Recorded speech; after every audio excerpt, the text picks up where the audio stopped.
नमस्कार सभी साथियों का स्वागत है आपके अपने प्लेटफॉर्म माइंड मैप पर। कंप्यूटर के नोट्स आप सभी को अगले 1 घंटे में 55 मिनट में कराऊंगा, ज्यादा नहीं है, टेंशन नहीं लेने किसी भी तरह की। कम से कम कंसेप्ट क्लियर होगा तो 5 में से 4, 5 में से 5 सही कर लोगे तो लगभग जो 8 से 10 नंबर का कंटेंट आएगा वो इसी क्लास के अंदर क्लियर हो जाएगा। आज से लेकर 5 दिन बाकी है, अभी तो 5 दिन बाकी है। महाभारत जैसा बड़ा युद्ध भी आपके 18 दिन में कंप्लीट हो गया था, तो ये तो छोटा सा एग्जाम है, आराम से पार कर लोगे 5 दिन के अंदर। सिलेबस की बात करें, छोटा सा सिलेबस है, एकदम छोटा सा सिलेबस है। कंप्यूटर सिस्टम का अवलोकन है, सिस्टम है जो कंप्यूटर का उसका अवलोकन है, जिसमें आप हार्डवेयर डिवाइसेस जो हमारे जो चूहा वगैरह ना, ये हाँ आजकल तो ये देखो वायरलेस चूहा आने लग गया, ठीक है, वायरलेस डिवाइसेस हार्डवेयर वाली, ये सब हार्डवेयर में आएगी, इन सब के ऊपर बात करेंगे। और दूसरी बात है यहाँ पर आपके हार्डवेयर डिवाइसेस, उसके बाद सॉफ्टवेयर में बात करेंगे। सॉफ्टवेयर में OS operating system, operating system से सीधा सीधा प्रश्न आ गया, पटवारी में कोई कठिन प्रश्न नहीं आया था, है ना, उसके टाइप आ गए थे। एप्लीकेशन सॉफ्टवेयर ये हम पढ़ेंगे।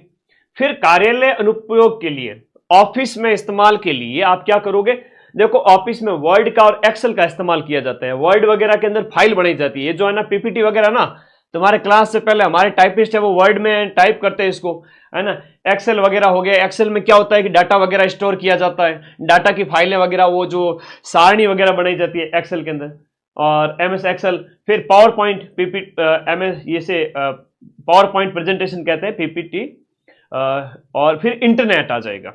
तो इंटरनेट है, एमएस एक्सेल, वर्ड वगैरह है, हार्डवेयर डिवाइस है, ओएस है, उससे ज्यादा कुछ भी नहीं है, उससे ज्यादा कुछ है ही नहीं। कंप्यूटर का जो इंट्रोडक्शन वो भी नहीं है। तो आइए स्टार्ट करते हैं सबसे पहले, और सिलेबस के अकॉर्डिंग बात करूंगा, एकदम टू द पॉइंट। फोन को सामने रखना है और 55 मिनट मुझे सुनना है, मैं सब कुछ याद करवा दूंगा, ठीक है। तो मेरे सभी साथियों का स्वागत है। कह दीजिए एग्जाम से कि मिट जाऊं तेरी धमक से, मैं वो साज नहीं और छोड़ दूं डर के मैदान, मैं वो बाज नहीं। कंप्यूटर में 5 में से 5 सही करके आओगे, है ना, कसम है तुम लोगों को मेरी। आगे देखो भाई, इसलिए कसम दिलानी पड़ती है कि तुम लोग थोड़ा एकाग्रता बढ़ा लो, 2 नंबर बढ़ जाए। हार्डवेयर की बात करें, अभी मैंने चूहा दिखाया था, वो हार्डवेयर है। बाहर जितना भी दिखाई दे रहा है बाहर से हार्डवेयर है, मॉनिटर है, जो आपका सीपीयू का ढांचा वगैरह है, वो सब चीजें आपकी क्या है, हार्डवेयर डिवाइसेज है, जिसमें आपकी स्क्रीन है, मॉनिटर है, सीपीयू है, स्पीकर है। जो जो हमारे आंखों से हमें बाहर से दिख रहा है वो हार्ड है, हार्डवेयर है।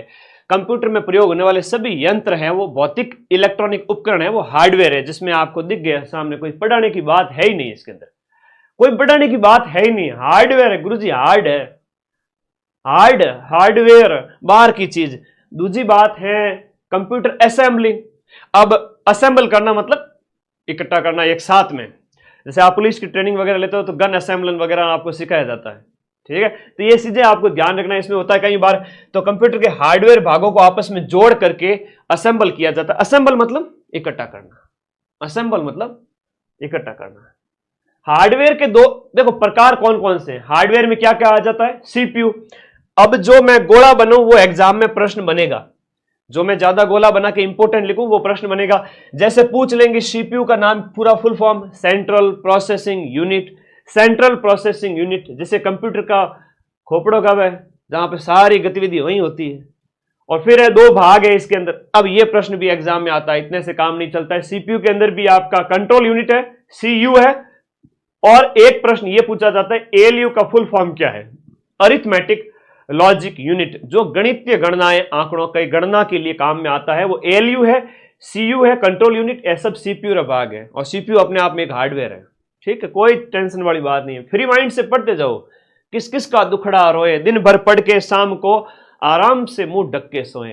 टेंशन नहीं लिया ना तो सिलेक्शन से तुम्हारा ही होगा, हाँ तुम्हारा होगा, तुम्हारा। ऐसे क्या देख रहे हो, तुम्हारा ही कह रहा हूं मैं। बेटे मुस्कुरा रहे हैं कि सर मेरा, हाँ बिल्कुल होगा यार, क्या बात है इसमें, कोई मतलब हर एक बच्चा नौकरी लेगा इसमें। देखो ये आपका सीपीयू है सीपीयू मतलब जो जहां से अभी मैं लाइव हो रहा हूं तो मेरे सामने मेरा सीपीयू पड़ा है, जहां मेरा लाइव वाला सिस्टम पड़ा है, तो सीपीयू से ही सारी गतिविधि होती है, जिसमें आपका स्टोरेज डिवाइस होता है, आपका मेमोरी वाला भी होता है, प्रोसेसर भी होता है, मदरबोर्ड भी होता है, ग्राफिक कार्ड भी लगता है। ग्राफिक कार्ड वगैरह घना चौका चौका लगाया हो एकदम देसी घी की तरह, नहीं तो तुम्हारा वो सिस्टम चला ही नहीं, है ना। ये तो मैं रात दिन देखता रहता हूँ, नॉलेज है इतना। पावर सप्लाई का सिस्टम भी होता है, सॉफ्टवेयर मतलब स्टोरेज भी है, मेमोरी भी है, प्रोसेसर भी है। स्टोरेज भी है, मेमोरी भी है और प्रोसेसर भी है, सब सीपीयू मात्र में लगे, ठीक है। और जो कंप्यूटर है, जो कंप्यूटर सिस्टम है, उसका खोपड़ा जो है ना वो सीपीयू ही है। सीपीयू वाला डब्बा जो दिखा साइड में पड़ा रहता है बड़ा सा, सबको पता है, फॉर्म भरवाने जाते हो सब देखते हो ई मित्र वालों पे, किसी ने नहीं देखा हो तो। पेरिफेरल व इनपुट डिवाइस, पेरिफेरल डिवाइस जिसकी हम बात करें तो इसके अंदर आपका इनपुट और आउटपुट आएंगे। इनपुट डिवाइस क्या है, आउटपुट डिवाइस क्या है, मेमोरी यूनिट और संग्रह यूनिट, ये पेरिफेरल के अंदर आते हैं। तो थोड़ा सा ध्यान रखना कि ये एक शब्द है, इसमें हम सब डिवाइस की बात करेंगे। इनपुट है, आउटपुट है ना, और फिर मेमोरी यूनिट भी आती है। इनपुट आउटपुट के बाद मेमोरी भी आती है, संग्रह यूनिट भी आती है। सीधो सीधो प्रश्न थारे पेपर में मैंने छप चुको है कि स्टोरेज यूनिट कौन कौन सी है बताओ, पटवारी के पेपर में आया था। हाँ, स्टोरेज यूनिट कौन कौन जिसमें स्टोर किया जाता है। क्या तो थारो पेट है जट खावन खंडा जो गया, काम के नकाज के दुश्मन अनाज के का गुरुजी यूं मत क्यों। तो देखो स्टोर करना मतलब जो आंकड़े वगैरह डाटा स्टोर करने की बात करते हैं ना, संग्रह किसमें होता है, हार्ड डिस्क वगैरह है, एसएसडी है, ये स्टोरेज डिवाइस है। मेमोरी की अलग यूनिट होती है, रैम है, रोम है, स्टोरेज की हार्ड डिस्क, एसएसडी वगैरह। और इनपुट आउटपुट याद रखना है, पेरिफेरल कहलाते हैं। ये मदरबोर्ड पर सारा इलेक्ट्रॉनिक सर्किट जुड़ा होता है जिसपे ये मदरबोर्ड है, तो ये सीधी सी बात, ठीक है। अब एक इनपुट डिवाइस का प्रश्न आता है। इनपुट जिससे हम कोई निर्देश देते हैं कंप्यूटर को कि भाई कुछ चीज है वो बाहर आ जाए आउटपुट के रूप में। कोई काम हम करने बैठते हैं तो माउस से हम क्या हुआ आपका इनपुट देते हैं, है ना, या स्कैनर हो गया। तो एक ये बस स्क्रीनशॉट, इसको अच्छे से पढ़ लेना। इसमें से एक प्रश्न तुम्हारे 6 में से 6 पारी के अंदर छप चुका है, समझ लीजिएगा। छप गया है, समझ लीजिए क्या छप गया है सर। इनपुट में keyboard, joystick, scanner, barcode reader, इन सब से आप इनपुट देते हैं, तब हमें आउटपुट रिजल्ट मिलता है। जिसमें हेडफोन है, हेडसेट है तो गाने सुनाई देते हैं तो आउटपुट प्राप्त होता है। स्क्रीन है, स्क्रीन भी एक आउटपुट है। प्लॉटर वाला थोड़ा ज्यादा पूछ लेते हैं आजकल, प्लॉटर याद रखना। प्रिंटर वगैरह हो गया, प्रिंटर एक आउटपुट डिवाइस है ना, आउटपुट देता है, रिजल्ट देता है। ये जो गोले के अंदर है ना, ये इनपुट और आउटपुट दोनों है। ये इनपुट और आउटपुट दोनों है, इनपुट भी है और आउटपुट, जिसमें डिजिटल कैमरा भी है, पेन ड्राइव में टच स्क्रीन है, बहुत ज्यादा पूछा जाता है, सीडी डीवीडी है, वेब कैमरा है जो आपके कंप्यूटर के आगे लगा रहता है। तो सीधा सा एक प्रश्न तो ये छप चुका है। और स्टार्टिंग वाले जो प्रश्न थे जिसमें हमने बात की थी हार्डवेयर की हम बात की थी कि भाई आपका हार्डवेयर का उदाहरण कौन सा नहीं है, ऐसे पूछेंगे। तो जो बाहर से दिख रहा है वो तो है, और अंदर से कोई आपको कह देगा ऑपरेटिंग सिस्टम वगैरह, तो वो हार्डवेयर नहीं है, वो सॉफ्टवेयर हो जाते हैं, वो अंदर की बात है। तो थोड़ा समझना इस बात को, समझ गए ना। हाँ, तो उसके बाद में इनपुट और आउटपुट के बाद सीधा आगे चलता हूं। यहां पर काफी चीजें लिखी हुई है कि भाई इनपुट आउटपुट क्या क्या है। आउटपुट में जहां हमें परिणाम देखने को मिलता है, रिजल्ट देखने को मिलता है, प्रिंटर, स्पीकर, मॉनिटर, सारी की सारी। सीपीयू की बात करें तो केंद्रीय प्रक्रिया इकाई यानी सेंट्रल प्रोसेसिंग यूनिट है। सारी की सारी प्रक्रिया यहीं पर संपन्न होती है। कंप्यूटर में आप कोई भी काम करते हो तो उसी से प्रोसेस होता है। निर्देशों का निष्पादन है ना, एग्जीक्यूशन, कंट्रोल एंड कैलकुलेशन। निष्पादन, नियंत्रण और कंट्रोल वाला होता है। देखो सीपीयू के मुख्य भाग, एक तो कंट्रोल इकाई हो गई, और मुख्य काम है इसका मेमोरी और डाटा निर्देशों को लेना और गणना करना। एएलयू जो एक अंक गणितीय गणनाओं के लिए हम बात करें तो उसके लिए एएलयू होता है, ये भी आपका सीपीयू का पार्ट है, ठीक है। ज्यादा टेंशन नहीं लेनी इसमें, है ना, बहुत आराम से पढ़ो कि सीपीयू में एएलयू होता है, ठीक है। इसमें एक्यूमुलेटर और रजिस्टर का उपयोग करता है। मेमोरी स्टोरेज के अंदर हम बात करें तो स्थायी और अस्थायी। सीपीयू के अंदर एक तो परमानेंट मेमोरी होती है, एक है ना, और एक स्थायी भी होती है, एक अस्थायी भी होती है। दो प्रकार की मेमोरी है, आराम से समझते जाइए। प्राथमिक कौन सी है, द्वितीय कौन सी है, स्थायी कौन सी है, अस्थायी कौन सी है। माइक्रो प्रोसेसर भी बनाए गए थे। हम बात करें तो इंटेल है, वो 4004 1970 में पहली बार बना था, और वर्तमान में और भी कई सारे माइक्रो प्रोसेसर बन चुके हैं जो सीपीयू में लगते हैं। मेमोरी की बात करें, एक प्रश्न आपके 100% यहां से पूछा जाएगा, मेमोरी के आपके टाइप से संबंधित है। मेमोरी के टाइप से संबंधित प्रश्न पूछा जाएगा कि मेन मेमोरी कौन सी है, मुख्य मेमोरी कौन सी है, प्राथमिक मेमोरी कौन सी है, या हम इसे कहें कि आपकी अस्थायी मेमोरी कौन सी है, या आपका वोलेटाइल मेमोरी कौन सी है। ये इतने शब्द आते हैं सर, इतने आते हैं क्या। वोलेटाइल, वॉलेटाइल जो डाटा है वो मिट जाता है। कंप्यूटर बंद होने पर जो डाटा मिट जाए, पढ़ना और लिखना दोनों इसमें संभव होता है। वॉलेटाइल है, अस्थायी है, प्राथमिक है, और ये रैम है, random access memory. Random access memory, computer बंद हो गया, डाटा खत्म। लेकिन रोम है वो आपका केवल पढ़ने योग्य मेमोरी, रीड ओनली मेमोरी। इसका कई बार है ना सीधा सीधा फुल फॉर्म पूछ लेते हैं, रैम और रोम का पूरा नाम क्या है, एक प्रश्न ये हो गया। अब हम रोम की बात करें तो ये एक स्थायी मेमोरी है, नॉन वॉलेटाइल है। कंप्यूटर अगर बंद भी हो जाए तो ये आपके डाटा है वो इसके जैसे मिटता नहीं है, स्थायी रहता है, इसलिए इसका नाम स्थायी मेमोरी है। कंप्यूटर के अंदर ये बायोस का पूरा नाम पूछते हैं, है ना। ये बायोस क्या है, basic input output system, BIOS. BIOS आपके रोम के तहत कंप्यूटर के बायोस और बूटिंग के लिए आपका रोम की जरूरत पड़ती है। और बायोस वाला प्रश्न एग्जाम में पूछा जा चुका है कि भाई बायोस का फुल फॉर्म क्या है, input output system, basic input output system. ठीक है, ओके। उसके बाद रोम के प्रकार है, जैसे पी रोम है तो प्रोग्रामेबल रोम होते हैं, एक बार लिख है ना, इसे सिर्फ एक बार लिखा जा सकता है। ईपी रोम की बात करें तो ये इरेजेबल प्रोग्रामेबल रोम है, जो विशेष उपकरण से मिटाई जा सकती है और वापस से लिखी भी जा सकती है। तो पी रोम, ईपी रोम और डबल ईपी रोम जो इलेक्ट्रिकली इरेजेबल यानी कि इलेक्ट्रॉनिक उपकरण से है उससे मिटाई जा सकती है। तो वो ये आपके इसके रोम के टाइप हैं। ठीक है, तो रोम के टाइप बताए गए हैं यहां पर, मैंने बताए थे रोम के टाइप। बाहरी मेमोरी की बात करें, एक्सटर्नल या सेकेंडरी मेमोरी, जिससे प्रश्न जो परीक्षा में जो आता है वह है द्वितीयक मेमोरी कौन सी है। द्वितीयक, स्थायी, अस्थायी, volatile, non volatile, RAM ROM के अंदर देख लिया। लेकिन दूसरा प्रश्न यह बनेगा कि बाहरी मेमोरी कौन सी है, जो है आपकी एक्सटर्नल और या सेकेंडरी या द्वितीयक। तो उसके अंदर आपका हार्ड डिस्क आ जाएगी, यूएसबी। आ रही हमारी यूएसबी, देखो ये यूएसबी लगी हुई है इसके अंदर। तो ये यूएसबी यहाँ पर लगी हुई है। तो ये यूएसबी अगर नहीं हो ना, तो वैसे तो कंप्यूटर मेरा ये जो है डिजिटल बोर्ड अपने आप में जो है एक क्या है, डिजिटल बोर्ड अपने आप में कंप्यूटर है, ठीक है ना। तो लेकिन फिर भी स्टोर करने के लिए मैं यूएसबी लगाता हूँ। इस यूएसबी को मैं दूसरी जगह कंप्यूटर में भी लगा सकता हूँ। तो सीधी सी बात है, जो आपकी यूएसबी है, ये लिखा हुआ है ना यूएसबी, तो यूएसबी ड्राइव, सीडी, डीवीडी, ये हार्ड डिस्क सब बाहरी है ना, ये सेकेंडरी हो जाती है, द्वितीयक हो जाती है। अब इसमें प्रकार है, मैग्नेटिक के अंदर हार्ड डिस्क, फ्लॉपी आती है, और ऑप्टिकल के अंदर सीडी, डीवीडी आती है। कंप्यूटर बंद होने पर भी इसमें डाटा है वो स्टोर रहता है। तो डाटा को स्टोर करने के लिए, परमानेंट स्टोर करने के लिए सेकेंडरी डिवाइसेस होती है। अब सीधी सी बातें थी, समझ में आई गई होगी। और मेरे प्यारे साथी, अगला जो है वो मेमोरी यूनिट्स का है। एक प्रश्न 5 में से मेमोरी यूनिट का आपके पेपर में छप चुका है। मुझे बताओ सबसे छोटी इकाई कौन सी है, स्टार्टिंग की 3 सबसे छोटी इकाई, स्टार्टिंग की सबसे 3 छोटी इकाई बताओ। मेमोरी यूनिट एक बार के लिए छोड़ दीजिए। जैसे हम बात करें बिट, बाइनरी डिजिट 0 या 1, कंप्यूटर का सबसे छोटा जो है वो आपका डाटा यूनिट बाइनरी डिजिट के अंदर होता है। तो इसको हम बात करें, इसको ऐसे नहीं समझ पाओगे आप, इसको ऐसे समझ पाओगे। कंप्यूटर का सबसे छोटा डाटा की बात करें तो ये होता है आपका बाइनरी डिजिट, और बाइनरी डिजिट है आपका 0 या 1, इस तरह से 0 या 1। बाइनरी डिजिट 1 बिट बराबर, मतलब 1 बिट मतलब बाइनरी डिजिट है ये, 0 या 1। फिर हम बात करें 4 बिट मिलकर के एक निब्बल बनाते हैं। 4 बिट मिलकर के, बहुत बढ़िया मनोज कुमार सैनी, सारा bit bite nibble.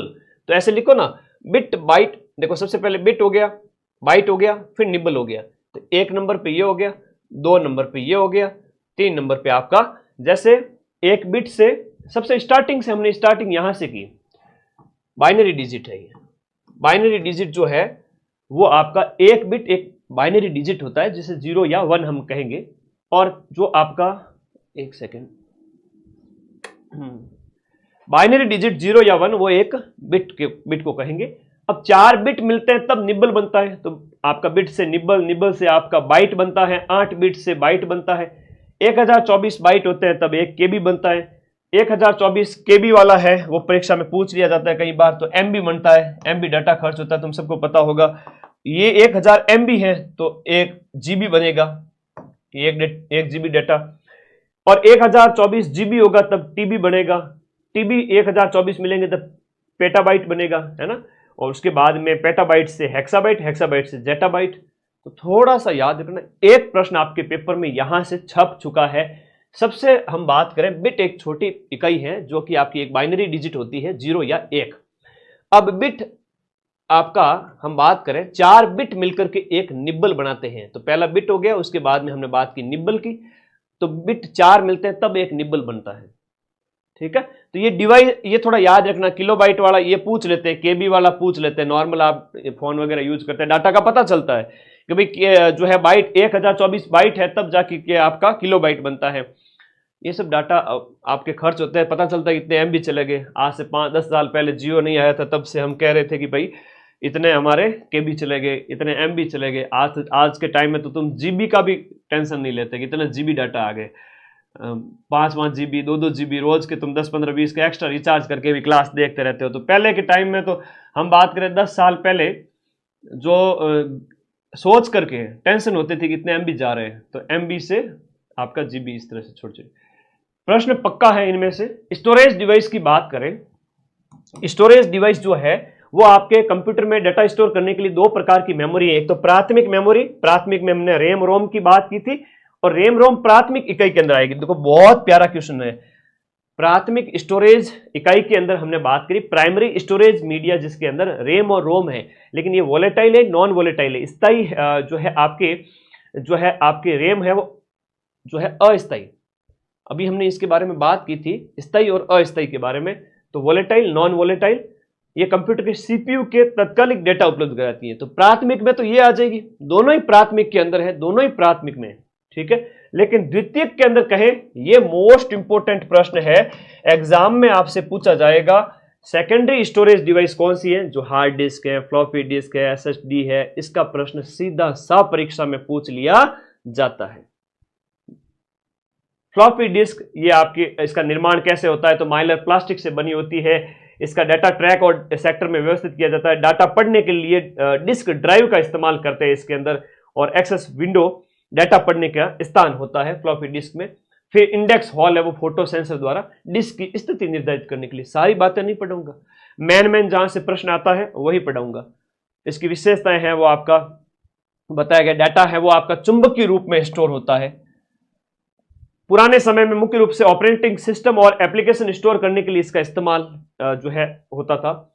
Hard disk की बात करें, हार्ड डिस्क कंप्यूटर का जो है वो मुख्य स्टोरेज डिवाइस है ना, ये भी याद रखना, परमानेंट डाटा स्टोर करता है और मुख्य डिवाइस है स्टोरेज की आपके हार्ड डिस्क है। कितने की हार्ड डिस्क लगी हुई है हम कहते हैं इस टाइप से। तो मास स्टोरेज डिवाइस जो है बड़ी मात्रा में डाटा स्टोर करता है। हार्ड डिस्क का एक प्रकार है सब। ऑनलाइन स्टोरेज डिवाइस की बात करें तो अलग अलग इसके अंतर्गत आ जाएगा। इसकी संरचना वगैरह ज्यादा इंपॉर्टेंट नहीं है, डिस्क प्लेटर वगैरह ये ज्यादा इंपॉर्टेंट नहीं है। इसके बाद हम बात करें सीडी रोम की बात करें, compact disc read only memory, ये इसका फुल फॉर्म है। सीडी रोम का फुल फॉर्म है कॉम्पैक्ट डिस्क, सीडी का फुल फॉर्म है कॉम्पैक्ट डिस्क। अब ये ऑप्टिकल स्टोरेज डिवाइस है, ऑप्टिकल मतलब प्रकाश से संबंधित, तो ऑप्टिकल स्टोरेज डिवाइस होता है। और रोम है वो आपका, मैं इसको A4 साइज के पेज में भेजूंगा, सिर्फ 15 पेज। 4th ग्रेड के लिए कंप्यूटर के फोटो लगे हुए हैं ना, जैसे ये फोटोज लगे हुए थे ना, तो ऐसे में फोटो लगे हुए सिर्फ 15 पेज के अंदर आपको A4 साइज के नोट्स देने वाला हूं। अभी टेलीग्राम ग्रुप में ज्वाइन कर लो फटाफट, सारे साथी टेलीग्राम में जाओ। ये देखो टेलीग्राम का लिंक दिया हुआ है नीचे ब्लैक कलर की पट्टी में ब्लू कलर का, उस पर क्लिक करो और टेलीग्राम में जाके ज्वाइन बटन कर लो। तो मैं वो A4 साइज के 15 पेज कर दूंगा इसमें, ताकि आप लोगों के लिए सहूलियत हो जाए। ऑप्टिकल स्टोरेज डिवाइस है, रोम आधारित, केवल पढ़ने, रोम है वो आपका केवल पढ़ने के लिए, लिखने के लिए क्षमता सीमित होती है। सीडी रोम की बात हो रही है। संरचना इसके अंदर बताया गया है। पिट्स है वो डाटा के संकेत हैं, लेंस डाटा की खाली जगह होती है। लेजर है वो आपका डाटा पढ़ने लिखने के लिए इस्तेमाल होता है। और फोटो डिटेक्टर है वो लेजर से परावर्तित प्रकाश को सेंसर करता है। कैसे इसको पढ़ा जाता है सीडी को, वो बताया गया है। दिमाग को तंदुरुस्त रखें, नींद लेवे फुल, तभी समझ में आ जाएगा आराम से। लेजर द्वारा इसे पढ़ा जा सकता है। इन सबको ज्यादा नहीं पढ़ना है। स्थायी डाटा स्टोरेज की डिवाइस है, परमानेंट। डीवीडी का फुल फॉर्म है डिजिटल वीडियो डिस्क। डीवीडी क्या होती है? डिजिटल वीडियो डिस्क होती है। जो ऑप्टिकल स्टोरेज डिवाइस सीडी के समान है, लेकिन ज्यादा डाटा संग्रह के लिए। डीवीडी में ज्यादा डाटा संग्रह किया जाता है, सीडी में कम होता है। ठीक है, इसकी संरचना भी बताई गई है, कैसे कैसे क्या होता है, वो ज्यादा इंपॉर्टेंट नहीं है। इसके लिए क्या होता है कि डीवीडी में डाटा पढ़ना और लिखना दोनों ही संभव है। अब उच्च घनत्व हाई डेंसिटी के कारण अधिक स्टोरेज क्षमता होती है, और ड्राइव डाटा एक्सेस के लिए डीवीडी ड्राइव का इस्तेमाल किया जाता है। डाटा एक्सेस के लिए हम किसका इस्तेमाल करेंगे? डीवीडी ड्राइव का इस्तेमाल करेंगे। इसको लेजर और फोटो डिटेक्टर से पढ़ा जा सकता है डीवीडी को। फ्लैश या पेन ड्राइव की अगर हम बात करें, पेन ड्राइव एक पोर्टेबल स्टोरेज डिवाइस है। पोर्टेबल का मतलब होता है, जैसे हम बात करते हैं ना, एक जगह से दूसरी जगह ले जाया जा सके। हाँ जी, पोर्टेबल डिवाइसेस, जैसे हम लैपटॉप वगैरह की बात करते हैं ना। ओके, बहुत बढ़िया बहुत बढ़िया। ये आपका पेन ड्राइव अभी मैंने आपको दिखाई थी जो लगी हुई थी, इसे पोर्टेबल कहेंगे। Floppy, hard disk, CD, DVD की तुलना में पोर्टेबल सुविधाजनक होते हैं, जैसे है ना, पावर बंद होने के बाद में डाटा सुरक्षित रहते हैं। आसानी से आप यूएसबी पोर्ट के माध्यम से कंप्यूटर या अन्य डिवाइस से उसको कनेक्ट कर सकते हो। जो मैंने निकाल के आपको दिखाई थी यूएसबी, तो आसानी से उसे आप दूसरी डिवाइस से कनेक्ट कर सकते हो, वो पोर्टेबल डिवाइस होगी। ठीक है, आगे देखो, जिप ड्राइव है वो फ्लॉपी डिस्क जैसी पोर्टेबल मैग्नेटिक स्टोरेज डिवाइस होती है। जिप ड्राइव, ब्लू रे डिस्क जो होती है वो वीडियो, हाई क्वालिटी मीडिया और बड़े सॉफ्टवेयर स्टोर करने के लिए, जैसे ब्लू रे डिस्क जो है वो वीडियो और बड़े जो डाटा स्टोर करने के लिए इसका इस्तेमाल किया जाता है। एक एक लाइन पढ़ लो स्टार्टिंग वाली, उससे ज्यादा नहीं पढ़नी है। इनपुट आउटपुट डिवाइस में ज्यादा मेहनत नहीं करनी है कि भाई इतना भी डीप में, पटवारी में नहीं पूछा तो इसमें क्या ही पूछेंगे। कीबोर्ड क्या होता है, उसमें कौन कौन सी कीज होती है वो बताया गया है, ये की को आपको याद नहीं करना है। ठीक है, ये मैंने ऐसे ही लिख दिया है। टैब मतलब एक स्पेस देने के लिए होता है, एस्केप मतलब मेन्यू से बाहर, पोज वगैरह, ये ज्यादा इंपॉर्टेंट नहीं है। ठीक है, माउस है तो माउस के बारे में हम बात करें तो वही आपका कर्सर जो ब्लिंक होता रहता है, नॉर्मल सी चीज है। मैं इसमें थोड़ा सा यहाँ फास्ट चलूंगा। माउस के अंदर राइट क्लिक, लेफ्ट क्लिक, तो जो है माउस का आपका डबल क्लिक है तो खोलने के लिए कोई भी फाइल या फोल्डर को, नॉर्मल चीजें हैं। जॉयस्टिक क्या होता है, जैसे हम बात करें गेम वैम खेल रहे हो तो आप उसका एक ऊपर से निकला हुआ रहता है हत्था टाइप के, उसको आप जैसे ही इसे इधर उधर मूव करते हो, लेफ्ट राइट आगे पीछे, तो वैसी की वैसी पोजीशन बनती जाती है। तो मूवमेंट के लिए इसका गेम वगैरह में, कंप्यूटर गेम में इस्तेमाल किया जाता है। इनपुट डिवाइस है, तो इनपुट डिवाइस को मैं स्कैनर वगैरह की बात करें, इनपुट डिवाइस है। स्कैन करते आप अपना फॉर्म भरने जाते हो तो आप अपना साइन लिखते हो, तो वो वहां से स्कैन करके सीधा अपलोड कर दिया जाता है, वही स्कैनर है। वेब कैमरा क्या होता है, जो आपके लैपटॉप के आगे लगा रहता है, जिसमें आप वीडियो कॉल पे बात करते हो ना फोन पे, वैसे के वैसे सामने वाला दिखता जाता है। तो ये इनपुट आउटपुट डिवाइसेज है, इसमें मैं ज्यादा यहाँ टाइम वेस्ट नहीं करूंगा, सीधा आगे बढ़ता हूं। हम सीधा आगे चलते प्रिंटर पर। प्रिंटर में सिर्फ 2 मिनट में समझिएगा। प्रकार पूछा जा सकता है, किस प्रकार की डिवाइस है। प्रिंटर एक आउटपुट डिवाइस है जिससे हमें रिजल्ट प्राप्त होता है। यहां देखिएगा, इंपैक्ट प्रिंटर, बीम प्रिंटर जिसे कहते हैं, डॉट मैट्रिक्स होते हैं। इसमें क्या है, इंक के ड्रम का इस्तेमाल जो किया जाता है और दबाव से जो छपते हैं अंक वगैरह, उसमें होता है। तो डॉट डेजी चैन और ड्रम, डॉट डेजी चैन और ड्रम है वो इंपैक्ट के प्रकार है। और नॉन इंपैक्ट के अंदर इंकजेट और लेजर आता है। तो इसको ज्यादा टेंशन नहीं लेनी, आराम से समझो। ये है वो आपका कम गुणवत्ता वाला होता है, इंपैक्ट वाला है वो आपका कम गुणवत्ता वाला होता है, और ये है वो आपका ज्यादा क्वालिटी वाला होता है। ठीक है, ज्यादा गुणवत्ता। देखो, पढ़ने को तो अथाह चीज है, लेकिन मैं वो चीज पढ़ाऊंगा जो आपको याद रह सके, और जहां से आप प्रश्न सही कर सके परीक्षा के अंदर। बाकी तो दुनिया भर की चीजें हैं, सीधे परीक्षा में जो प्रश्न आएंगे मैं वही बताऊंगा। तो मेरा कोशिश है कि अगले 5 दिन के अंदर जो 100 क्वेश्चंस का जो कंटेंट है पूरा 120 में से लगभग आप सही कर ही देवे। 100, 90, 85, किसी ने थोड़ी कम की है तो 80 कर ले, तो सिलेक्शन हो जाएगा। प्रिंटर में इसमें क्या है कि इंक का इस्तेमाल किया जाता है, इंक ड्रम का इस्तेमाल होता है, याद रखिएगा। उसमें लेजर का इस्तेमाल, लेजर प्रिंटर हो गया, इंक जेट हो गया। एक इसमें लाइन और कैरेक्टर दोनों होते हैं, जिसमें डॉट मैट्रिक्स, डेजी, ड्रम और चैन ये हो गए। और नॉन इंपैक्ट है वो ज्यादा गुणवत्ता वाला है, इसमें स्याही वाला इस्तेमाल होता है। ठीक है, ऑपरेटिंग सिस्टम का सीधा सीधा प्रश्न पटवारी के पेपर में यह पूछ लिया था। ऑपरेटिंग सिस्टम सीधा सीधा प्रश्न पटवारी के पेपर में पूछ लिया था। आपके सिलेबस में जो पॉइंट है ना वो बता रहा हूं। जैसे हमने बात की यहां पर हार्डवेयर की बात कर ली थी और उसके बाद हम आगे आए हैं। हार्डवेयर के अंदर आपने इनपुट और आउटपुट डिवाइसेस की बात की थी, हार्डवेयर की बात की थी, सारी चीजें बात कर चुके हैं। फिर आपका जो ऑपरेटिंग सिस्टम है ना, एप्लीकेशन सॉफ्टवेयर वगैरह, इनकी बात करेंगे। फिर एमएस ऑफिस वर्ड वगैरह और इंटरनेट, इनकी ओर चले हैं। एक सीधा सा प्रश्न आपके पटवारी के पेपर में पूछा था, यहां पर ऑपरेटिंग सिस्टम कौन सा निम्न में से नहीं है, निम्न में से कौन सा ओएस नहीं है, बस ये प्रश्न आया था। इससे अलावा कुछ भी नहीं पूछा मेरे भाई। सेलेक्ट हो जाओ, पोथी पढ़ पढ़ जग मुआ, सिलेक्शन भया न कोई, टू द पॉइंट सामग्री लास्ट में रिवीजन माइंड मैप से कर लो, तुरंत सिलेक्शन हो। ओएस की अगर बात करें, विंडो आता है, लेकिन वर्ड, माइक्रोसॉफ्ट वर्ड जो ऑप्शन में दिया जाता है वो आपका ओएस नहीं है, ठीक है। वो ऑप्शन में आता है, लेकिन विंडोज का जो आता है वहां पर कंफ्यूज मत हो ना। विंडो तो आपका ऑपरेटिंग सिस्टम में आता है, मैकओएस आता है, लिनक्स का मोस्ट फेवरेट क्वेश्चन है। लिनक्स तो लिनक्स ऑप्शन में होता ही होता है। Linux, Chrome, Android, iOS, Apple, Unix और बीएसडी, ये कुछ टाइप थे। अगर आप थोड़ा सा दिमाग का इस्तेमाल करो तो आपका एक प्रश्न सही हो चुका है। हाँ, मैं तो आप लोगों को 4th ग्रेड बनाकर एकदम लूंगा। सही कर रहे हो, सही बात कर रहे हो, कमेंट आपका सही है बेटा, क्योंकि मैंने ठान लिया कि 4th ग्रेड नहीं बेटा, चतुर्थ श्रेणी कर्मचारी बोलो, 4th ग्रेड ऑफिसर बोलो। हाँ, वो तो तुम्हें इंपॉर्टेंस तब पता चलेगी जब ऑफिस जाओगे, कोई कहेगा तुम्हारे लिए कि मेरे तो वो है पियोन साहब हैं, तो उस समय तुम्हें फील होगा।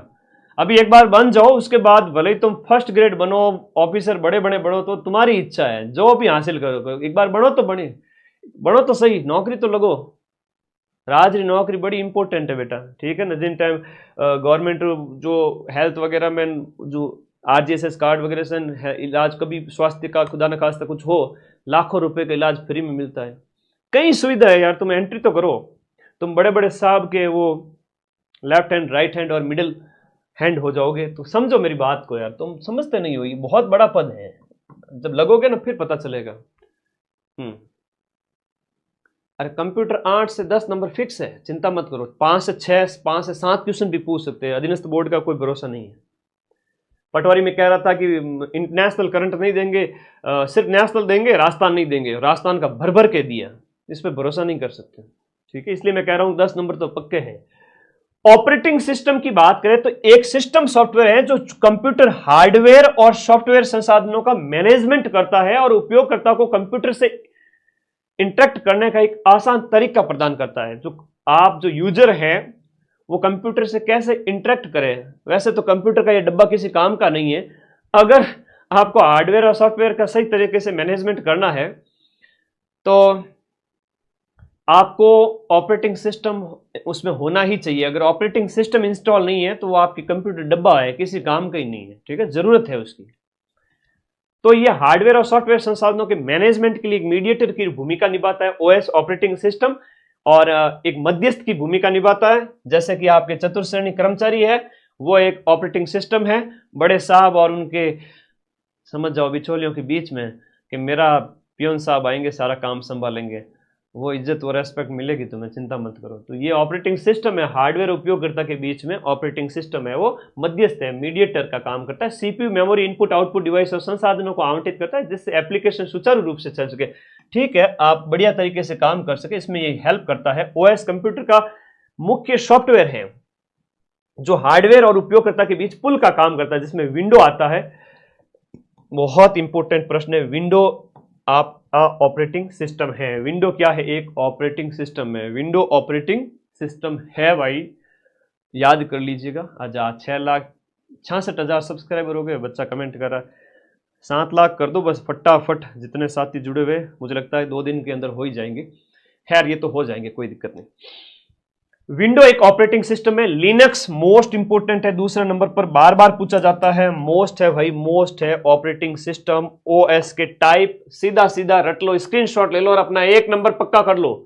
1.66 मार्क्स है एक क्वेश्चन का, ठीक है ना। ये ओएस है, ये सब क्या है, ऑपरेटिंग सिस्टम है। विंडो इसमें मोस्ट है, लिनक्स इसमें मोस्ट है, आता ही आता है। पटवारी में पूछा था ये वाला, फोटो खींच लो रे, स्क्रीनशॉट ले लो, मेरा नहीं इसका। मुख्य काम ओएस क्या करता है, सीपीयू, मेमोरी, स्टोरेज और जो आपके इनपुट आउटपुट डिवाइस का मैनेजमेंट करता है। उपयोगकर्ता interface, graphical user interface, GUI, इसका भी फुल फॉर्म पूछते हैं। और सीयूआई के माध्यम से यूजर इंटरेक्शन करवाता है, फाइल और मेमोरी का मैनेजमेंट करवाता है। आप कहाँ फाइलें सेव करोगे, कई सारी चीजें हैं, फाइल और मेमोरी का मैनेजमेंट, प्रोग्राम का निष्पादन, ये सब ऑपरेटिंग सिस्टम से ही होते हैं। कई काम निष्पादित करता है यूजर इनपुट, और सिंगल यूजर ओएस एक समय में एक उपयोग करता है, मल्टी में कई सारे काम एक साथ करे। तो ओएस और उसके प्रकार वगैरह हमने देख लिए। अब यूजर इंटरफेस के प्रकार है, कई सारा एक प्रश्न जो पूछा जाता है यूजर इंटरफेस के प्रकार वाला, एक ये थोड़ा ज्यादा पूछ लिया जाता है। इसका जो है ना फुल फॉर्म पूछते हैं, जीयूआई का पूरा नाम क्या है, मोस्ट इंपोर्टेंट है यूजर इंटरफेस के प्रकार के अंदर। अच्छा, मैंने आपको 4 आईडी से सब्सक्राइब किया, धन्यवाद भाई, चौकी बात है। बाकी आप लोगों का प्यार है, ये तो दिल से आशीर्वाद मिलता है अदृश्य रूप में। Karma is back. तो जो बच्चा जुड़ा हुआ है दिल से, क्लास ले रहा है और सब्सक्राइब किया, तो बड़ी चौकी बात है। ग्राफिकल यूजर इंटरफेस है वो जीयूआई है, याद करना। यूजर इंटरफेस के प्रकार का एक सीयूआई है, कैरेक्टर यूजर इंटरफेस, जिसमें टेक्स्ट है, कमांड है, टेक्स्ट कमांड है, कम संसाधन तकनीकी ज्ञान आवश्यक होता है। जैसे एमएस डॉस है, जिसमें आपका कम संसाधन और तकनीकी ज्ञान, कम संसाधन तकनीकी ज्ञान की जरूरत। इसमें क्या होता है, ग्राफिकल यूजर इंटरफेस में आइकन और मेन्यू आधारित होता है। इसमें ज्यादा संसाधन और उपयोग करता है अनुकूल, उदाहरण जिसमें इसमें आपके आ जाते हैं जीयूआई के अंदर आपका विंडो और लिनक्स आ जाते हैं। इसमें एमएस डॉस आता है, थोड़ा याद रखना सीयूआई में क्या आता है, जीयूआई में क्या आता है। तो विशेष जानकारी, ओएस के बिना कंप्यूटर बेकार है, क्योंकि ये एक एप्लीकेशन हार्डवेयर के बीच प्लेटफॉर्म करता है, क्योंकि उसके बिना आप कंप्यूटर इस्तेमाल कर ही नहीं सकते। आप छोटे बच्चे की तरह भले ही चलाओ उसको, है ना, पेंट वगैरह ओपन करके, अलग उसमें भी बहुत, वो भी नहीं चलेगा, कई सारी चीजें हैं। थैंक यू मेरे प्यारे बच्चों, नॉर्मल चीजें हैं। आप लोगों को ये नोट्स सिर्फ आधे घंटे में रिवाइज करने टेलीग्राम पे जाके, और जितने भी नोट्स दे रहे हैं, जितने भी नोट्स आपके पास में, रोज के रोज रिवाइज करके भूल जाओ, रात को सो जाओ, दूसरे दिन वापस उठ करके फिर रिवाइज करो, फिर रात को सो जाओ, 8 घंटे नींद लो, 14 घंटा रिवीजन करो, जगमार के याद होगा, याद होना पड़ेगा। बस अगले 4-5 दिन यही करो, और एक ओएमआर पर अभ्यास जरूर कर लेना, ठीक है। घोड़ा वोड़ा गलत भर के आगे ना देख लेना, ठीक है। ओएमआर का थोड़ा सा अभ्यास कर लो। ओएस कंप्यूटर का पहला सॉफ्टवेयर है जो बूटिंग के समय मेमोरी में लोड होता है, ठीक है जी। मुख्य काम मेमोरी, ये ओएस के काम है, यहां पर फाइल मैनेजमेंट वगैरह है, ये मैंने बता दिए थे। ओएम सिस्टम का जो इतिहास है, ओएस सिस्टम का ऑपरेटिंग, पहला वास्तविक उपयोगकर्ता जो ओएस है वो आपका GMNA इनपुट आउटपुट, ये 1956 का है, जनरल मोटर्स के द्वारा। ये कई सारे चीजें, यूनिक्स है वो 1969 का है, यूनिक्स है 1969 का है। मैं A4 साइज के नोट्स दूंगा, इसलिए यहां पर वो है वो लाइनिंग कर रहा हूं। विंडोज 10 1.0 है वो आपका 85 का है। Application software, application software, application software की हम बात करें, एप्लीकेशन सॉफ्टवेयर थोड़ा सा ध्यान दीजिएगा। अरे अभी तो खूब टाइम है, इतना टाइम है कि तुम 4th ग्रेड की 2-3 बार तैयारी कर सकते हो। क्या बात कर रहे हो सर, सच्ची बात बता रहा हूं। बस PYQ देख लो, जीके के टेलीग्राम पर पड़े हैं, उससे ज्यादा कुछ नहीं पढ़ना। सारे नोट्स दे चुका हूं गणित के अलावा, गणित की एक क्लास कल लग जाएगी, 175 नंबर का कंटेंट दे चुका हूं। जो टेलीग्राम पे रहेगा वो सदा सदा सुहागन सुहागना रहेगा, ऐसा कहता है ना आशीर्वाद, तो उस तरीके से तुम्हारा सुहाग यही है कोई 4th ग्रेड। तो टेलीग्राम पे रहोगे तो सदा सुहागे रहोगे, हमेशा अखंड, कभी पग में कांटो ही को नहीं भागे, सारे नोट्स एक साथ। चलो आगे करें बात। एप्लीकेशन सॉफ्टवेयर क्या होता है सर, अभी तक तो आपने हमें ओएस समझाया था, ओएस के प्रकार बता दिए। ओएस के प्रकार अगर आगे तो उठा के पटक देंगे, धोबी पचाड़ देखते ही सही कर देंगे कि हम विंडोज वगैरह है, लिनक्स वगैरह है, हाँ सर वो तो हमें पता है। अब आगे आ जाओ, इधर एप्लीकेशन सॉफ्टवेयर की बात करें तो एप्लीकेशन सॉफ्टवेयर वो प्रोग्राम है जिससे उपयोगकर्ता किसी विशेष काम एप्लीकेशन सॉफ्टवेयर मतलब कोई विशेष दस्तावेज है, गेम खेलना है, वेब ब्राउज करना है, इसके लिए इस्तेमाल करता है। और ये सिस्टम सॉफ्टवेयर पर, ये सिस्टम है वो ओएस पर चलता है। एप्लीकेशन सॉफ्टवेयर ओएस पर चलता है, ऑपरेटिंग सिस्टम नहीं है तो एप्लीकेशन सॉफ्टवेयर नहीं चलेगा, ध्यान रखना, ठीक है। फिर सिस्टम सॉफ्टवेयर से अंतर कितना है कि सिस्टम सॉफ्टवेयर कंप्यूटर को चलाने और हार्डवेयर को नियंत्रित करता है। एप्लीकेशन, देखो सिस्टम सॉफ्टवेयर तो कंप्यूटर को चलाने में काम करता है, लेकिन एप्लीकेशन सॉफ्टवेयर है वो उपयोगकर्ता के विशेष काम में मदद करता है। अगर आपको कोई विशेष काम करने हैं कंप्यूटर में तो उसके लिए एप्लीकेशन सॉफ्टवेयर इंस्टॉल होने चाहिए। अगर वो नहीं होंगे तो आप विशेष कोई काम ऑफिशियल है वो नहीं कर पाओगे। और ये तो कंप्यूटर को चलाने के लिए ओएस बहुत जरूरी है। मजा आया ना? हाँ, तो कर दो अपने इस चैनल को सब्सक्राइब, सीधी सीधी बात है। उदाहरण है कि जैसे सिस्टम सॉफ्टवेयर क्या है, एप्लीकेशन सॉफ्टवेयर क्या है। देखो एप्लीकेशन सॉफ्टवेयर तो कोई ऑफिशियल काम वगैरह के लिए, आपको कोई मान लो कोई ऑफिस का काम करने हैं, आपको कोई भी तरह के को काम होता है, फाइल बनाना है, डाटा स्टोर करना है, तो उसके लिए आपको एमएस वर्ड है, एक्सेल है, क्रोम है, और आपका ये वीडियो गेम वगैरह इसमें आ जाएंगे। लेकिन सिस्टम सॉफ्टवेयर में विंडोज, अगर विंडो इंस्टॉल नहीं है, मेरे इस डब्बे के अंदर अगर विंडो इंस्टॉल नहीं है ना, तो ये किसी काम का नहीं है ना, ये किसी काम का नहीं है। विंडोज अगर इंस्टॉल नहीं है ना, किसी काम को नहीं। अगर ये ब्राउजर नहीं है इंस्टॉल, अगर ये ब्राउजर नहीं है तो ये गूगल क्रोम नहीं है तो मेरे किसी काम का नहीं, मैं नेट ही नहीं चला सकता, है ना। ये आपका विंडोज हो गया। यहाँ पर ये भी अपने आप में क्या है, एक ये विंडो है, वरना मैं क्या करूँ इसके बिना, है ना। अगर इसके अंदर अगर आपका सिस्टम सॉफ्टवेयर ही नहीं है तो ये कंप्यूटर किसी काम का नहीं है। और एप्लीकेशन सॉफ्टवेयर कुछ विशेष काम करने के लिए काम में आता है, ठीक है। ओके, धन्यवाद। गणितों की बात है। हाँ, आगे आ जाओ। देखो सब इस्तेमाल जो उपयोग है जो आपके एप्लीकेशन सॉफ्टवेयर के, एप्लीकेशन सॉफ्टवेयर के उपयोग है, जैसे आप कोई डाटा एमएस वर्ड से क्या बनाओगे, आप कोई डॉक्यूमेंट बनाओगे, कोई फाइल बनाओगे। और स्प्रेडशीट एक्सेल है, एक्सेल के अंदर आप कोई कई प्रकार के डाटा है उनकी सारणी बनाओगे, है ना। मनोरंजन के लिए वीडियो गेम खेलेंगे, लकड़ों के लाडे है ना, सारे दिन तो पढ़ाई होती नहीं, बीच में आधा आधा घंटा निकालना पड़ता है 4-6 घंटे के बाद में, जब तपने लग जाए। इंटरनेट है तो वेब ब्राउजर, अब क्रोम एंड फायरवॉक्स वगैरह, इसमें इंटरनेट चलाते हैं हम, ये एप्लीकेशन सॉफ्टवेयर के अंदर आ जाते हैं। व्यवसाय यानी आपका इन्वेंट्री मैनेजमेंट एप्लीकेशन, सारे इसमें आ जाते हैं एएस के अंदर। एएस के अंदर हम आपके बात करें तो ये सारे अभी तक जो बताए थे वो थे, ठीक है। अब इसमें एमएस वर्ड की बात करते हैं। एप्लीकेशन सॉफ्टवेयर में वक्त को थोड़ा वक्त दीजिए, सारा वक्त बदल जाएगा। एक गंदे पानी की गिलास लीजिए जिसमें पूरा मिट्टी घुली हुई है और आप उसे उस जो है नल के नीचे रख दीजिए, 2 मिनट लगेंगे, पानी साफ उसके अंदर जाता जाएगा और गंदगी हटती जाएगी। गिलास 2 मिनट बाद देखोगे एकदम साफ झक पानी से भर चुकी है। तो वैसे अपने दिमाग को थोड़ा शांत रखना है। एग्जाम हॉल में जब बैठो 5 मिनट बाद में पेपर हाथ में आते सब कुछ सेट हो जाएगा और तुम सेलेक्ट हो जाओगे। एमएस वर्ड की बात करें, माइक्रोसॉफ्ट कॉर्पोरेशन द्वारा बनाया गया था एमएस वर्ड। इसका उपयोग जो डॉक्यूमेंट बनाने वगैरह के लिए किया जाता है, ये इस प्रकार से होता है MS word. MS word, MS word ऐसा होता है। और आगे आएगा एक्सेल, उसका भी बताऊंगा मैं आप लोगों को, एक्सेल क्या होता है, कैसा होता है, ठीक है। अब इसमें कई सारी चीजें वर्ड के अंदर, तो आप जाकर पे, जैसे मेरी पीपीटी है, मैं आपको जो पढ़ाता हूं ना, ये पीडीएफ है। अब इस पीडीएफ को बनाने के लिए हमारे टाइपिस्ट साहब बहुत मेहनत करते हैं, ठीक है, दिन रात लगे रहते हैं, ठीक है। तो वो सब इसी में बनाते हैं वर्ड के अंदर। और एक्सेल है तो कोई अगर ऑफिशियल कोई काम वगैरह है, डाटा का स्टोर करना, ये एक्सेल के अंदर है। जैसे यहाँ सारणी बनानी है, कोई स्कूल का रिजल्ट वगैरह होता है बच्चों का, इस तरह से डालना, या कोई कॉमर्स के डाटा वगैरह डालना है, तो वो एक्सेल के अंदर हो गया, ठीक है।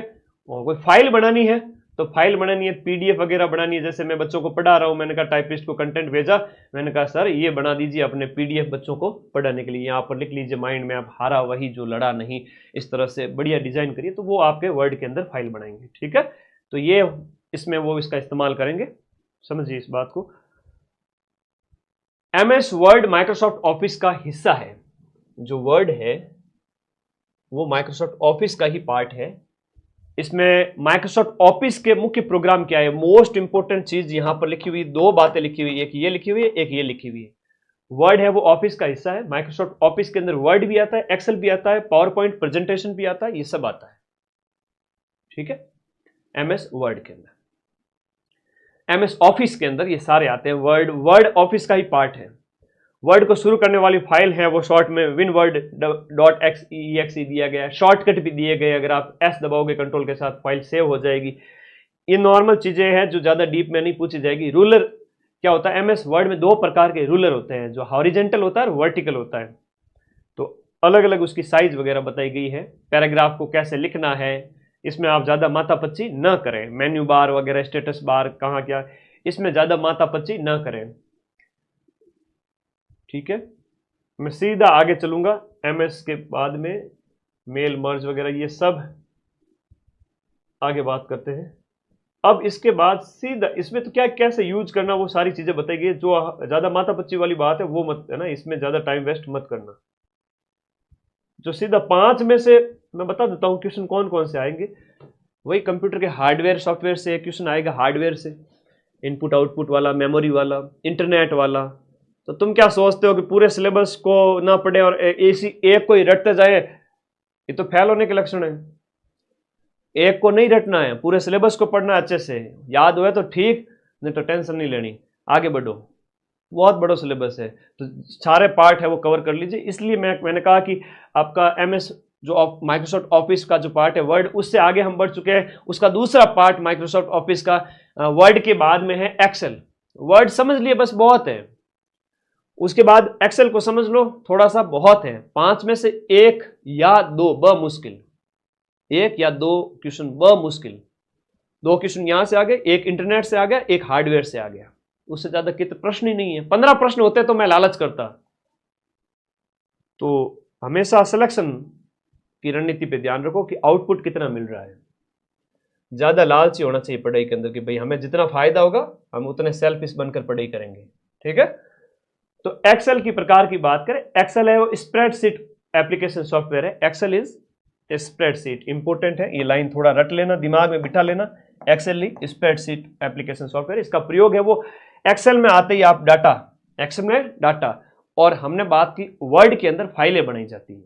नॉर्मल सामान्य जानकारी किसी भी बच्चे ने अगर सिर्फ आधा घंटा ये क्लास देख ली और जिंदगी में कभी कंप्यूटर नहीं पढ़ा है तो भी 5 में से 3, 4 उसके ऊपर डिपेंड करता है, वो सही करके आ जाएगा। और जिसने थोड़ा सा चेक कर लिया वो 5 में से 5 सही करेगा। ठीक है, कोई कठिन प्रश्न नहीं आएगा, आएगा ही नहीं, देख लेना। वर्कशीट का पहला, इसमें कैसे तैयार की जाती है ये आपको याद रहेगा। एक्सेल का एक जो पेज खुला हुआ है, अब इसमें कैसे क्या बनाते हैं वो मैंने लिखा है हालांकि, लेकिन एक रीडिंग मार लेना, टाइम बर्बाद मत करना। फिर से कह रहा हूं, इसमें टाइम बर्बाद नहीं करना है। सिलेक्शन लेना है तो टाइम बर्बाद नहीं करना है। इसमें स्लाइड कैसे बनाई जाती है, स्लाइड का व्यू कैसा आता है, ये शॉर्टकट वगैरह अभी काम के नहीं है। ठीक है, कंट्रोल के साथ में जो है दबाओगे की को तो सेव हो जाता है, कॉपी हो जाता है, पेस्ट हो जाता है, इस तरह से है। सामान्य चीजें हैं, इसमें समय बर्बाद नहीं करेंगे। लास्ट वाला पार्ट है इंटरनेट आज की क्लास का। 5 ही प्रश्न है, इसलिए कह रहा हूं टेंशन नहीं लेनी है, ज्यादा आउटपुट हमें लेना है। साची बात है हमारी, तो नॉर्मल पढ़ लो, बहुत है। पूरा नाम है इंटरनेट, इंटरनेशनल नेटवर्क विंटन जी सर्फ, इसके द्वारा इसका आविष्कार किया गया सबसे पहले। दुनिया भर में कंप्यूटर नेटवर्क का एक विशाल, जैसे वाइड एरिया नेटवर्क जो हम कहते हैं, वे लेन के बाद लेन, मेन, वेन जो होता है ना, वेन जो है वो इंटरनेट का एक उदाहरण है ना, विश्व स्तर पर जो है वो आपका वेन है। भारत में बात करें तो 15 अगस्त 1995 को भारत में इंटरनेट की शुरुआत होती है। VSNL नहीं, VSNL, विदेश संचार निगम लिमिटेड, विदेश संचार निगम लिमिटेड, VSNL के रूप में भारत में सबसे पहले इंटरनेट आया था 1995 में। तुम जैसे कई बच्चों का तो कहीं की लॉन्चिंग 10 साल बाद में, कहीं की 5 साल बाद में, हो सकता है कुछ 95 से पहले की हो, तो आधो की तो लॉन्चिंग है वो 1995 के बाद में। तो इंटरनेट भारत में तुमसे ज्यादा क्या है, बड़ा है। समझ गए बात को? तो वेन अपने आप में एक इंटरनेट का हो गया आप विश्व स्तर पर जो है, और भारत में 1995 में शुरू होता है। भारत का पहला सार्वजनिक जो ISP विदेश संचार निगम लिमिटेड था, भारत का पहला जो आया था, हम उसकी बात करें। हाँ, आ गया जो पहला नेटवर्क जिसने इंटरनेट की नींव रखी थी। ये बहुत बढ़िया प्रश्न है, ये बहुत बढ़िया प्रश्न है। आगे देखो, 10 क्लास पूरी करा दो। 10 तो पूरी हो रही है ना, कोई दिक्कत ही नहीं है। 10 क्लास तो पूरी हो रही है। कितनी क्लासें करवा दी अभी तो, उसमें से ऐसी ऐसी क्लासें लाऊंगा, तुम बस सब्र रखो। पहला नेटवर्क जिसने इंटरनेट की नींव रखी वो आपका अर्पा नेट था। पहला नेटवर्क जिसने इंटरनेट की नींव रखी थी वो अर्पा नेट था। ठीक है। अच्छा सर, कंपटीशन रहेगा तो सिर्फ माइंड मैप विद्यार्थियों वालों का ही रहेगा? बिल्कुल, सिलेक्शन तो माइंड मैप वालों का मैक्सिमम होना ही है, टेंशन वाले। इंटरनेट की बात करें, इंटरनेट है वो आईपी प्रोटोकॉल, इस पे काम करता है, टीसीपी या आईपी प्रोटोकॉल पर काम करता है इंटरनेट। और पहला नेटवर्क जिसने इंटरनेट की नींव रखी थी वो अर्पानेट, और भारत का पहला सार्वजनिक आईएसपी है वो बीएसएनएल है। 1995 में इंटरनेट की शुरुआत होती है। इसका फुल फॉर्म भी कई बार पूछ लेते हैं, वर्ल्ड वाइड वेब, WWW जो आईपी एड्रेस होता है, आप लिखते हो, सर्च करते हो। हम बात करें डीएनएस का मतलब होता है डोमेन नेम सिस्टम। ये कल पूछा गया था कांस्टेबल में, ये कल कांस्टेबल के पेपर में पूछा गया था। बहुत ही अच्छा प्रश्न है, फुल फॉर्म थोड़ा सा याद कर लेना। डोमेन नेम सिस्टम डीएनएस है। इंटरनेट एक्सेस, जो हम बात करें, इंटरनेट एक्सेस करने के लिए वेब ब्राउजर का इस्तेमाल, जैसे क्रोम, फायरफॉक्स, सफारी, ओपेरा। आप क्रोम में कोई भी चीज सर्च करते हो तो खुल जाती है, ओपन हो जाती है, तो ये इंटरनेट के लिए क्या है? ब्राउजर है। क्या है? Web browser. तो एग्जाम में सीधा सा प्रश्न आता है, निम्न में से कौन सा वेब ब्राउजर का उदाहरण है, नहीं है? तो भाई इंटरनेट चलाने के लिए क्रोम, फायरफॉक्स, सफारी, ज्यादातर हम क्रोम का इस्तेमाल करते हैं, गूगल क्रोम जो है, तो इंटरनेट चलाने के लिए तो वेब ब्राउजर है ये। फाइल डाउनलोड करने, डाउनलोडिंग, फाइल को अपलोड करना, अपलोडिंग। यूआरएल का फुल फॉर्म आपसे पूछेंगे। यूआरएल मतलब यूनिफॉर्म रिसोर्स लोकेटर। वेबसाइट या फाइल के पते को क्या कहते हैं? वेबसाइट या फाइल का पता। वेबसाइट आपने सर्च किया, ये देखो यूआरएल यहां मैंने डाला, ओपन किया, ऐसे ऐसे कोई भी टैब खोला मैंने, जैसे ये रहा। अब यहां पर यूआरएल डालो है तो सर्च करो तो आ जाएगा सीधा सीधा। ये होता है यूआरएल का पूरा नाम, डीएनएस का पूरा नाम, आईपी एड्रेस, ये अलग अलग इंपोर्टेंट नहीं है ज्यादा। ठीक है।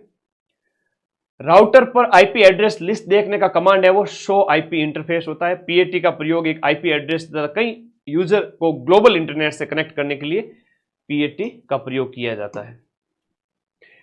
शेल अकाउंट जो है, कंप्यूटर सीधे नेट से नहीं जुड़ा है, आईएसपी कंप्यूटर से जुड़ता है, इसमें इनको छोड़ दीजिए। आईएसपी का पूरा नाम है इंटरनेट सर्विस प्रोवाइडर। इंटरनेट सेवा प्रदान करने वाला आईएसपी होता है।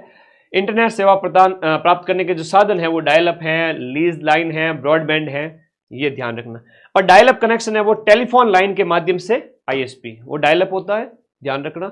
और उसके बाद में एएसपी का पूरा नाम है एप्लीकेशन सर्विस प्रोवाइडर होता है। एक सॉफ्टवेयर के माध्यम से सभी ग्राहकों को इंटरनेट सेवा प्रदान की जाती है। एचटीटीपी का फुल फॉर्म, हाँ मोस्ट इंपोर्टेंट है, एग्जाम में पूछ लिया जाता है, hyper text transfer protocol secure. HTTP का फुल फॉर्म एग्जाम में पूछा जाता है। इंटरनेट डेटा ट्रांसमिशन तकनीक है जो पैकेट स्विचिंग की तकनीक है, इसको छोड़ दीजिए। ये अर्पानेट जो सबसे पहले इंटरनेट की शुरुआत तो अमेरिकी रक्षा विभाग के लिए, इंटरनेट जब सबसे पहले आया था तो अमेरिका के जो डिफेंस सिस्टम है उसके लिए इंटरनेट की शुरुआत की गई थी विश्व में सबसे पहले, और वो अर्पानेट के थ्रू। अर्पा का नाम है एडवांस रिसर्च प्रोजेक्ट एजेंसी, जो अमेरिका के रक्षा विभाग ने 1969 में जब इसरो की स्थापना हुई उसी साल में इंटरनेट की शुरुआत। आम जनता के लिए 89 में खुला था, 20 साल बाद। एक्स्ट्रानेट क्या है? इंटरनेट, जो ऐसा इंटरनेट जो बाहरी लोगों को अनुमति देकर आंशिक रूप से लिमिटेड लोगों को जो एक्सेस देवे, वो है एक्स्ट्रानेट। इंट्रानेट निजी इंटरनेट नेटवर्क जो केवल संस्था के सदस्यों के लिए होता है, इंट्रानेट, एक्स्ट्रानेट। वेब ब्राउजर की बात करें तो Mozilla, Firefox, opera, safari, Google Chrome वगैरह ये सब वेब ब्राउजर्स हैं। नाम पूछा जाता है कि निम्न में से कौन सा वेब ब्राउजर नहीं है या वेब ब्राउजर है, नॉर्मल से प्रश्न आ जाते हैं। HTML कंटेनर टैग जो है यहां पर दिया हुआ है। REL attribute style seat file को लिंक करने के लिए जो है प्रयोग किया जाता है। इनको आप छोड़ दीजिए एक बार के लिए। और बस आज के नोट्स कंप्लीट होते हैं। धन्यवाद, थैंक यू। ईमेल एक बाकी है, थोड़ा सा ये बताना चाहूंगा। इनमें एक तो इनका फुल फॉर्म पूछ लिया जाता है, टाइप और computer network. Type of computer network जिसमें लेन है, मेन है, वेन है, पेन है। लेन तो लोकल एरिया नेटवर्क, लोकल स्तर पर कंप्यूटर को जोड़ने के लिए इंटरनेट से। मेट्रोपॉलिटन एरिया, बड़े शहरों के लिए। वेन, वाइड एरिया नेटवर्क जो विश्व स्तर पर होता है, विश्व स्तर पर, और हम बात करें ये सबसे बड़ा है। और पर्सनल एरिया नेटवर्क पेन होता है। लेन का इस्तेमाल जैसे छोटे से लेवल पे, मेन का बड़े शहर के लिए, और वेन का वर्ल्ड लेवल पे, जैसे घर है, ऑफिस है, इस तरह, मतलब दूर दूर बताया गया, पूरा देश के अंदर। लेन पढ़ लेना अच्छे से। लेन क्या होता है? लोकल एरिया नेटवर्क है, स्मॉल एरिया कवर करता है ना, स्मॉल एरिया कवर करता है, लार्ज एरिया कवर करता है, और इसके अंदर आपका सारी चीजें बताई गई हैं। इसको थोड़ा सा पढ़ना अच्छे से आएगा। ईमेल का थोड़ा सा पढ़ लेते हैं, 2 मिनट बस, क्लास खत्म होती है। धन्यवाद आप सभी का, आपके लिए अच्छी क्लास मैंने 50 मिनट का जो कहा था उसके अंदर करवा दिए मेरे प्यारे दोस्तों। इसके अलावा कुछ नहीं आएगा, वापस से रिवीजन भी करा दूंगा। इलेक्ट्रॉनिक मेल, ईमेल की हम बात करें, इसका पूरा नाम है, आप संदेश कंप्यूटर से जुड़ करके ऑनलाइन संदेश भेज सकते हो इंटरनेट का सहारा लेकर के।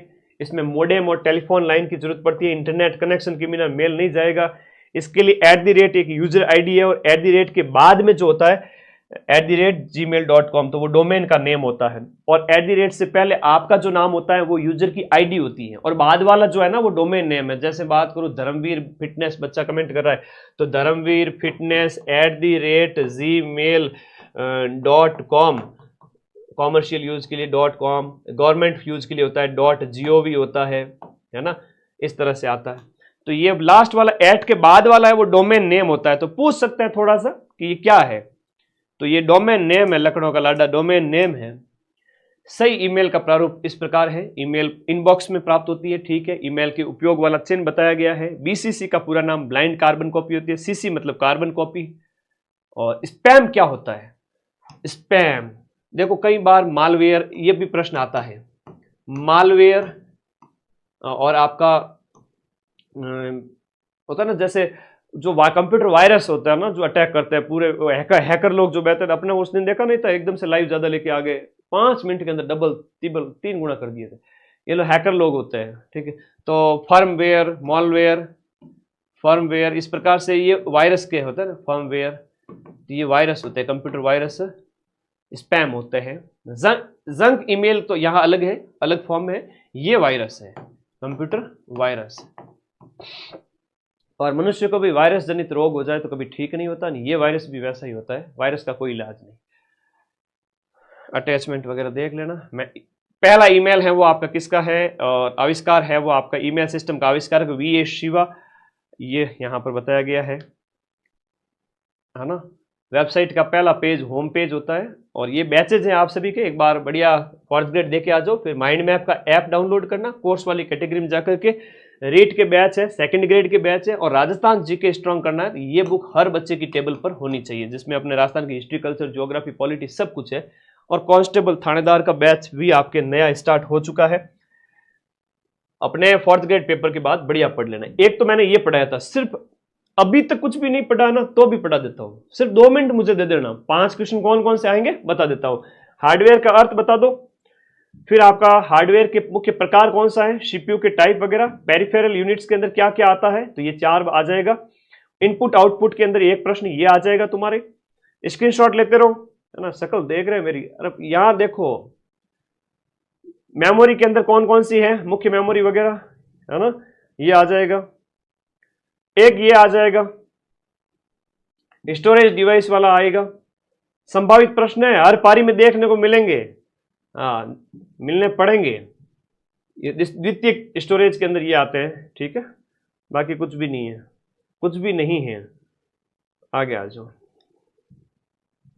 ले लिया ना स्क्रीनशॉट, बस कोई टेंशन नहीं लेनी। मैं अभी सिर्फ छोटे से नोट्स भेजूंगा अभी एक बार के लिए। ये वाली फाइल प्रिंटर का टाइप पूछे तो पूछ ले, ये आपका पूछेंगे ये क्या है, ऑपरेटिंग सिस्टम में, ये सब OS है, ठीक है, ये OS है, आएगा, आना पड़ेगा।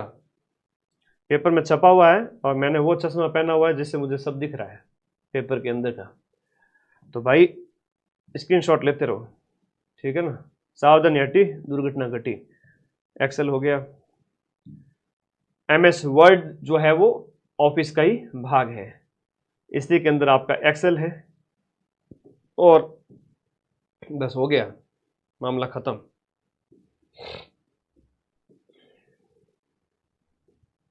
चलिए फिर एक थोड़ा इंटरनेट वाला देख लेना, लास्ट लेन वेन मेन वाला देख लेना थोड़ा सा, ये वाला, ठीक है। बस हो गया, इससे बाहर कुछ नहीं। टाटा बाय बाय, खत्म क्लास आज की। 1 घंटे का कहा था और 1 घंटा मैंने करवा दिया है। अब इससे ज्यादा बच्चे की जान लोगे क्या? आने पड़ेंगे प्रश्न, प्रश्न आने पड़ेंगे, ठीक है। पटवारी मैंने सोच रहा था बहुत हाई लेवल आएगा, बच्चों इतनी तैयारी की, दिन रात एक कर दिया। अच्छी बात है, दिन रात एक करना, मेहनत करना आपके अंदर योग्यता डेवलप करता है। एग्जाम में कई बार होता है ना, भले ही सिलेक्शन आपने 2-4 एग्जाम पीछे दिए हो, नहीं हुआ हो, लेकिन वो योग्यता डेवलप हुई, मेहनत करने की काबिलियत विकसित हुई दूसरे बच्चों की तुलना में। तो परीक्षाएं आपके व्यक्तित्व का निर्माण करती है, परीक्षाओं से कभी मत डरो, परीक्षा में शामिल हो, सारे फॉर्म भरो, 4th ग्रेड से लेकर के आईएएस का फॉर्म भरो। तुम लोगों को आईएएस का फॉर्म भी भरना चाहिए। आप लोग आईएएस प्री वाला जो फॉर्म है वो भी भरा करो, आईएएस प्री देके आया करो। मैं तो कहता हूँ एक सिंगल आपको जो सुटेबल लगे वो सारे एग्जाम दिया करो, उससे आपको एक कंपटीशन के लेवल का पता चलता है, आपको जानकारी होती है, बहुत सारी चीजें होती है। एक साल भर में 10 एग्जाम होते हैं, दिया करो। जो एग्जाम से बचेगा उसका सिलेक्शन मुश्किल है, ठीक है। हर साल के मिड में मई जून में प्री होता है, उसके फॉर्म निकलते हैं फरवरी मार्च में, तो भरा करो फॉर्म। आपके ब्रेन का विकास होगा, बढ़िया एक कैंडिडेट बनोगे और जीवन में हमेशा सुखी रहोगे। माँ सरस्वती के पास हो तो हमेशा सुखी रहोगे। नौकरी लगी तो भी सुखी, नौकरी नहीं लगी तो भी सुखी होगे, क्योंकि पढ़ाई कभी बेकार नहीं जाती, ठीक है। तो आप सभी के सिलेक्शन की पूरी संभावना है। अब मैं चलता हूं, अभी तो मुझे और क्लास लेके आनी है रात को। कल हिंदी की और मैथ की क्लास होगी, और एक क्लास तो जिसका तुम बड़ी बेसब्री से इंतजार करते हो वो अभी डिस्क्लोज नहीं करूंगा, हाँ, वरना कॉपी हो जाती है मार्केट में मदन सर की। चलो कोई नहीं, जितने साथी जुड़े हुए हैं एक बार बता देना कैसी चल रही है तैयारी, जोश कैसा है आप लोगों का, कमेंट बॉक्स में मैं सबके कमेंट देखना चाहूंगा। थैंक यू, धन्यवाद, ओके बाय।